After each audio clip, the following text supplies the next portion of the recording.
Hello and welcome to another 3D resin printing masterclass, and today we're discussing why your prints don't work. I'm just kidding. I have a terrible sense of humor, but hey, you probably know that by now. And that's not why you're here. Not for my jokes, that's for sure. Anyway, the point of today's episode and today's lesson is to educate you on why the island supporting you might be doing isn't adequate enough and will ultimately lead to an imperfect print or ultimately a failure. Now, unfortunately, when we look at prints and we look at islands, we often think islands are always a good place to start because it gives you a good basis for the framework of your print. Now, I used to do this a lot more often where I would start with my islands and work my way out, and I stopped doing it when it came to certain types of objects because I just developed different and more efficient workflows for me that worked kind of in the opposite direction, where islands were actually my last thing that I did, and there's a reason for that. Now, right now I'm going through the island supporting on this particular piece, and this is a set of wings for a character called Griffinia.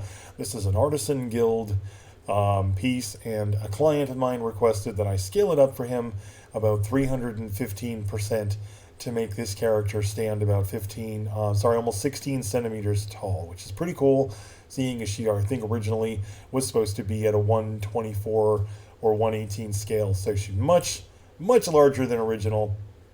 And I'm right here, we're doing the support work for the wings.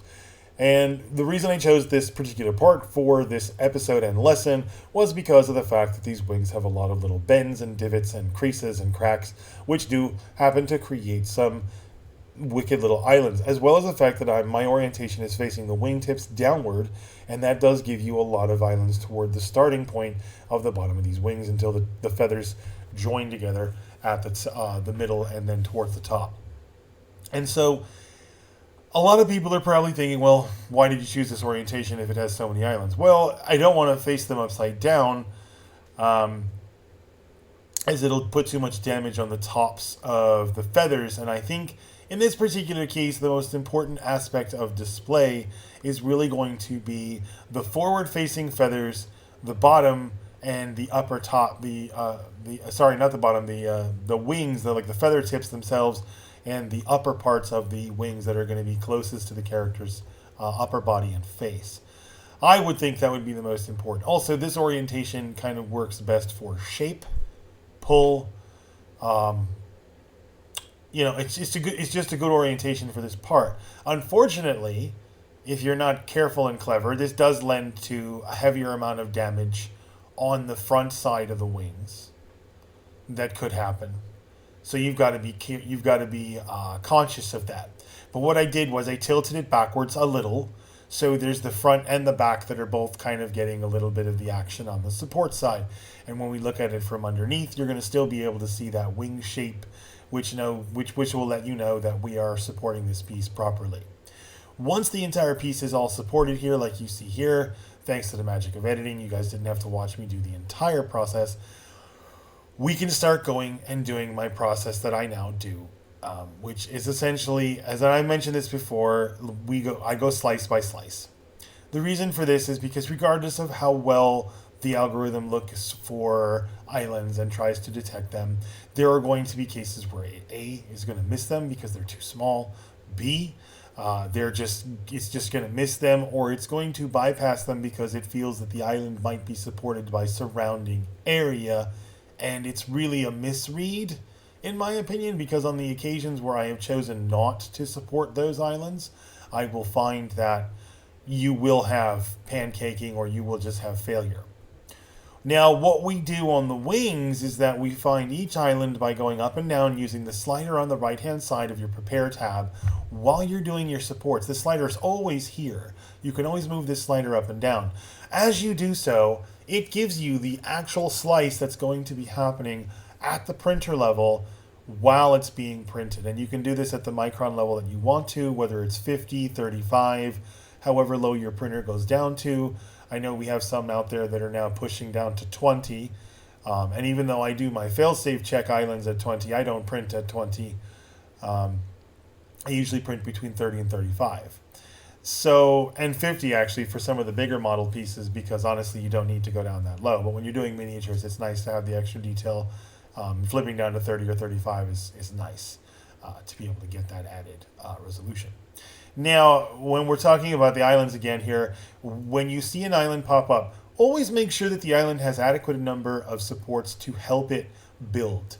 Remember, an island is a solo piece of floppy little resin that's just been cured for about 3 seconds, floating in this pool of goo. And it has very little chance of surviving with just one or two tips in most cases. And so if you see this part build up rather quickly over a couple of layers, help it out, give it a couple more supports as it starts to build. Otherwise, you're going to lose it, and then that print is just going to fail and fall into the vat. So keep that in mind. That's definitely something you have to remember. Supporting an island isn't just enough. You have to make sure that the island itself is supported, and the part that itself is creating also has enough material to live and enough supporting to hold itself up before it's able to join the rest of another part. Because remember, then they can help each other. The material can support itself to a certain extent, but the supports need to be strong enough to get it to a point where it can. Meaning that the originating parts, or the first parts with the tougher supports that have been there for a little while and curing, those are the ones that are going to be a little bit tougher, because more than likely your starting points are going to be supported harder. They're already connected to the raft, and so as these other parts start to join them, you wind up with the added support of parts that are beneath them, or that have already joined up with more supporting, because more supporting has been able to grow up around it. And I think that makes a lot of difference. And as you'll see here, as I'm going up through the layers, and yes, I know this is sped up a little bit, but what you're seeing here is essentially we're just going layer by layer. We're seeing each little piece that pops up, and we're taking a look at each little piece and analyzing it one little piece at a time. And that is, as you do this, you really are going to start to notice, oh, this looks under supported, or man, this looks way under supported. And you're going to be able to tell where the attention is needed, and you're going to be able to know, okay, I need to add more supports here. I need to brace this. I need to add more supports here. I need to brace that. And this is huge, because most people, I don't think, will take the time to do this. I mean, you might use UV tools and stuff like that and analyze the slices, but being able to kind of look at this the way that I do in Lychee, and I know there's probably some other folks out there that do this as well, you really are giving yourself the all-inclusive view as to exactly what's coming off the printer as it's coming off. And if you can conceptualize how that needs to be supported, then you are going to make great progress. Essentially, these wings are a bunch of tiny miniatures right now until they start joining to each other, and then they start making bigger cross sections. But like those 3 wing tips or 4 wing tips there that start joining there on the far outer edge, those are already supported nicely. And so as they start to tug on each other and pull, they're actually going to help each other, not hurt each other. But you want to make sure that the supporting going all the way through is consistent, and it is going to be capable of helping itself through the printing process.